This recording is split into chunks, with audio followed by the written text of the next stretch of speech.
Randy Chevrier is here. Listen, this guy's got one hell of a resume. It's a 2-hour show, Chevy, so I can't really get through all your teams. You don't have to. No, I'm joking.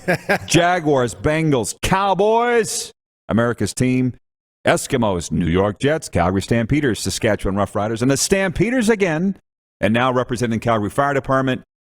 Quite a resume, star-studded guy. How you doing, Chevy? I'm good. Thanks for having me on the show. This is pretty cool. Pretty cool that you guys are here in Calgary. I love it. I'm having so much fun. You look like $1 million. I want to say life after football is great, but are you ever really done football? Seems like you're not. You know what? If the bat phone rings, we'll see like it did this year. But I did have a pretty interesting opportunity in the fall there, and obviously it was the result of some very, I guess, precarious circumstances that we're going through in society right now that allowed for that opportunity to return with the Stamps. But I'm hoping that by next fall this is all behind and they can do things the way they plan to do it and play the games the way they wish they could and bring in personnel the way they wish they could. Chevy is of French and Italian descent. Have I had that right? Yeah. Out of Montreal. That's right. Played at McGill, and then, like I say, has bounced all around the NFL and the CFL. And you mentioned what happened this fall. When I saw that you'd signed with the Stampeders in the run, I was like, good for Chevy. But I didn't know the story. Tell me the story behind how that happened. Oh, it's a long one, but make it quick. Make it quick. So I guess since I had retired after my little stint with the Riders there, which was fantastic. Now, I'm going to get to that. Trust me, I'm going to get to that. That was fantastic. I always said, you know what? My buddy Roger Reinson, who played for the Stamps, he had been retired. Melville product. Yeah, he was retired for a year, waiting to get onto CPS, and he got a call by the Edmonton Eskimos at the time in 2005. And he basically went off his couch and played the Western Final and won a Grey Cup. And I told everyone, until I'm 50, I got one of those Rogers in me. I can't play a full season, but I got a Roger in me. And, as a firefighter, I keep in great shape. I always have that in the back of my mind as some extra motivation to get in the gym when maybe I don't feel like it. And, when COVID hit, I saw the kind of the crystal ball that maybe this might be the year that a call would come. And I told some people, I verbalized, I said, you know what, this is going to be the year because, they got to quarantine guys, bringing them into cities. There's not a long list of guys that can snap a football if they need it in a big game. So I thought, maybe this year will happen. And lo and behold, in the fall, it actually started with an opportunity with the Alouettes. They were down a few guys. They're on the street guy, as we call it. They're, number one guy on the depth chart that's on the street. He winds up signing with Edmonton, and that was Martin Bedard. So they had no one. So I gave Machocha up a call. Danny Machocha was my old midget coach and coach in Edmonton. Wow. And I said, hey, who's your emergency guy in the playoffs if you need? And he calls me back. He's like, I need a guy now. He's like, the guy we have is not getting the job done. My best special teams guy is actually snapping, but we can't play him on special teams. We're basically down a roster spot. He's like, if you can come. So what wound up happening is long back and forth, talking with my Chiefs. It was all set to go, but I couldn't go because of a union issue, insurance. I couldn't get WCB coverage working. My job. You've never been stupid. You're not going to go out there and expose yourself financially. Well, and I didn't want to. My number one team right now is the Calgary Fire Department. Yeah. And I was not going to take a leave from my number one team for a selfish pursuit. And I told my Chiefs that. I said, if I can arrange it with work, and I'm working community safety now. And for the last year, I've been working from home. So I've been working remotely. So I thought maybe we could do it like I did when I was with the Riders. I was flying in and out. But because of WCB, and then all my insurance is being invalidated because they didn't cover us working outside of Alberta, it didn't work. And they've been good to you. You know what? So. Yeah.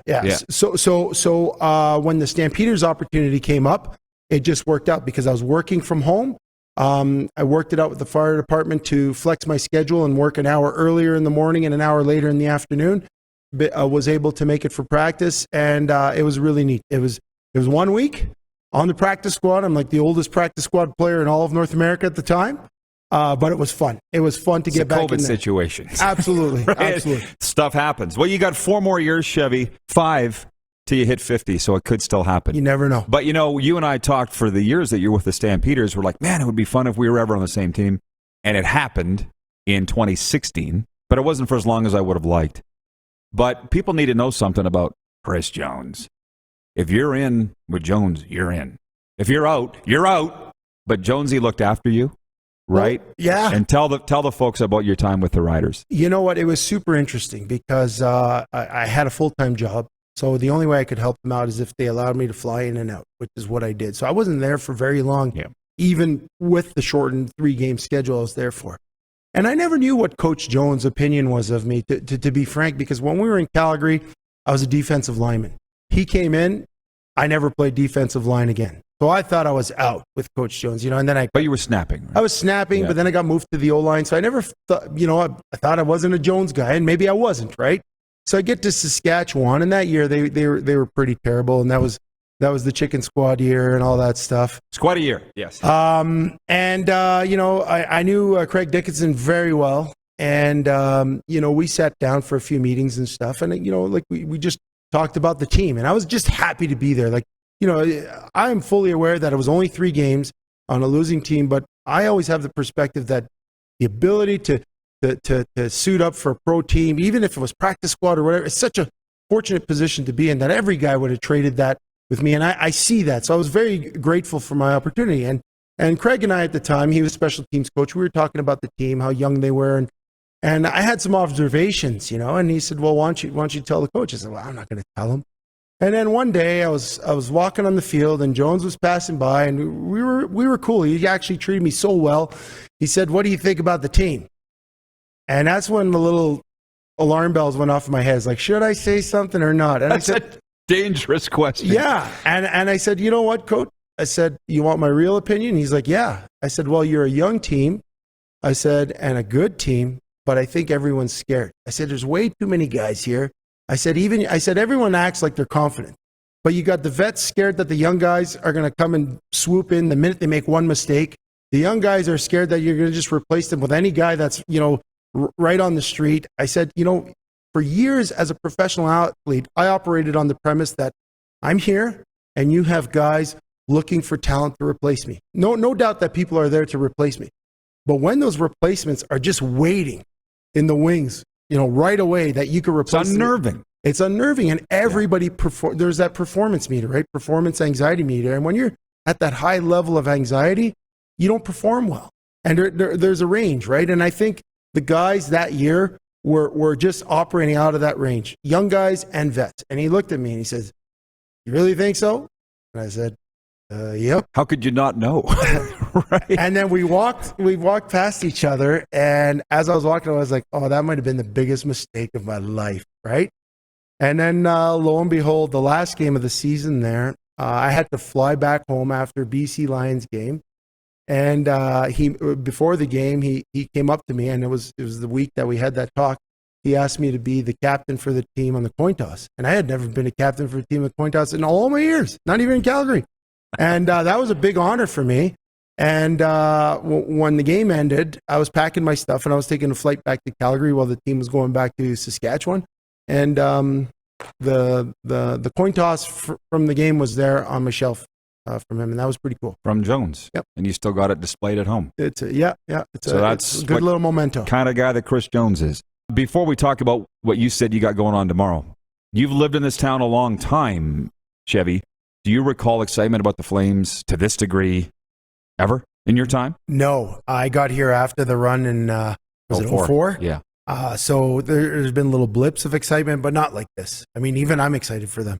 And I wasn't born a Flames fan. I'm a Habs fan. You grew up in Montreal. It's kind of like the same like the Rider fan. You can kind of look away, but it's always there. But I'm excited. It's a young, exciting team. There's so many interesting dynamics with that team. Just Sutter back and all the young guys. Last year, this time, everyone was giving up on Johnny, and now everyone just, they love him. Yeah. And they pulled off the trade of the century as far as I'm concerned. Hart Toffoli, I watched him closely last year when he was with the Habs, and God, he was amazing. And it's addition without giving up anything. Amazing. Yes. Well, yeah, nothing off their roster. I think, what was it, 2 players and a couple picks? Yep. I felt like that's a lot for a third-line right wing, but what do I know? We'll see. Are you going to go to the game March 3rd when the Habs are here? I don't know. We'll see. I don't have tickets. See if we can get that. It's probably a hot ticket. Hard to get now, yeah. So you said something's going on tomorrow? Yeah, so tomorrow is Pink Shirt Day, National Bully Awareness Day, and the Calgary Fire Department is getting together with the Calgary Hitmen, and they are putting on what they call the Be Brave event. And the Hitmen have been doing this for the last 5 years. And we're partnering with them to spread awareness about bullying to school-age children. And we're pairing an event in the morning with the game at night where there'll be special price tickets, special price food, and they're going to be giving out pink rally towels, all in support of bully awareness. Isn't that interesting? Yeah. Are you wearing one of those? That's why I'm wearing my pink shirt underneath my uniform, just to kind of promote. Are you going to do a Superman? No, I'm not going to do the Superman. Well, it's funny that you would say that because, as you know, my good friend Luke Mullender has been involved in that from the Saskatchewan side for years. He's been one of the top spokesmen, I guess, in the province for that. Imagine no bullying, right? And SaskTel involved. And it's funny, that began before COVID. And I'm wondering, can we extend the shirt to not just kids, but to adults too?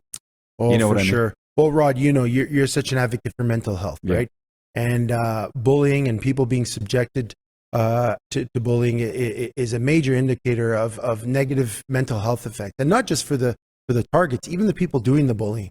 There's something wrong with them too. Yeah, absolutely. And if we don't attack, or I think that's, for lack of a better term, these problems early when it's happening, it does manifest into problems in adulthood. They say 60% of people who were identified as bullies in school that didn't get help wind up with some form of a criminal record in adult life. So it's a big problem, but you also can't discount all the mental health issues that happen to people or groups of people that are victims of bullying. So I've been doing work with bully prevention for a number of years. I worked with Dare to Care, which is a charity that does educational workshops across North America. So I've done that for years while I was playing, and even now I still work with them in a lesser capacity. But this was just a marrying of all the things that I love. I work with in community safety with the fire department. We want to get ahead of some of these issues. We want to support these issues, and the Hitmen have been doing a fantastic job of this. This is the 5th year they've done the Be Brave event. 3 previous years, the event was a game that was attended by Calgary area schools. So they would have anywhere from 12 to 18,000 kids at an afternoon game. What? Yes, for the last 3, not the last 3 years. So for 3 years they did that. COVID hit last year, and they couldn't do it. So they didn't hold the game, but they did a Be Brave event. And I was the host of this event last year, where we did an educational piece for students across Canada. It was attended by 700 classrooms, 45,000 kids last year saw this event in a year where they didn't have any events happen. So, you know, schools across Canada were chomping at the bit. And this year they decided to do the educational piece again. So we're going to do that in the morning. We'll have a 9 to 10 a.m. event for K to 6th grade kids. And then from 10 to 11, we hit the high school kids. So I'll be hosting the event. We're going to have Tad Milmini. He's a guest speaker. He's a local CPS officer who was subjected to tons of abuse and bullying as a child. So he's going to share some of his experience. He's been doing this forever. We have some of the Hitmen players talking about bullying and kind of stepping up and what to do. So it's sort of a 1-hour presentation for both school age groups, and then they'll have the game in the evening. And the game doors open at 5, and they have basically a happy hour from 5 to 6, and special priced food and all that. And then the game is the Be Brave game. Darren in Salt Lake City is watching, says, good for Randy and this cause. We have had 2 suicides of kids under 12 in the last 2 months here in Utah, brought on by bullying in school. Sad. Guess we know what we're doing tomorrow, Moose, because I was invited to the game. I didn't realize it was the pink game. Yeah, so Hitmen have always had pink in their uniform. Yep. Well, they changed it from what it used to be, but I know every once in a while they pull out the pink. My buddy Brett the Hitman Hart, man. I might have to go buy a pink tie or something. I'll see what I can dig up. Awesome. Chevy, listen, so Mark's going to be a regular, I hope. I hope you can say the same. I would love to do this more often. Yeah, it would be great. Got to get Sheldon on at the same time. Get us together and we just do a whole day. We'll set up a couple. Yeah, I can go. I can have a holiday. The Chevy and Nasty we'll never be quiet. Oh, this has been fun. Well, I wouldn't ask you to. Chevy, thanks for coming down. And for all you do, congrats, man. Thanks so much. Honestly, thank you for having me on and your success with this. I follow you guys, and I'm very happy for you and where this is going and where it can go. I know you are. You're a good man. I appreciate it. Yeah. Hey, everybody. Thanks for watching the RP Show on YouTube. And don't forget, we're live daily on YouTube from noon to 2 Eastern. If you like what you see, hit subscribe. And if you like the program, check around for other segments of The Rod Pedersen Show here on YouTube.